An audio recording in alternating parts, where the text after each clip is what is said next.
Well, I haven't murdered my husband. I married my brother-in-law.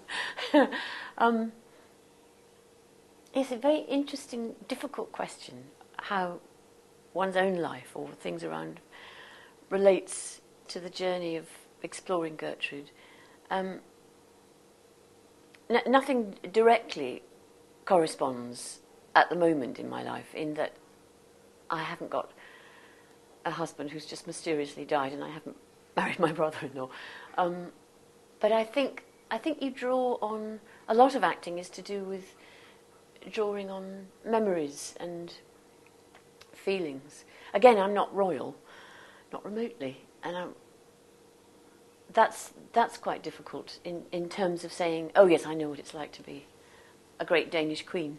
I think a lot of it is, one has to use one's imagination and imagine, and that's the glorious thing about acting, is that one has an imagination, whether you're reading the play, studying it, or acting in it.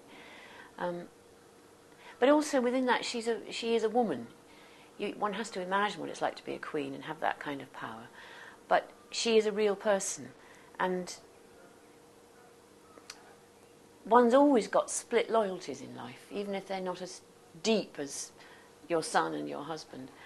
But I can think of various times in my life when I've had a split focus, and you can only please one by displeasing the other, whether it's a friend or a boyfriend or a mother or whatever.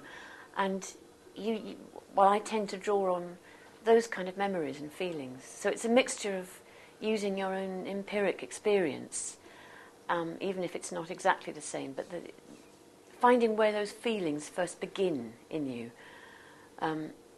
Feelings of guilt, feelings of not being quite sure, feelings of power too, feelings of wanting more, being ambitious. There's that to her. She doesn't want to lose power.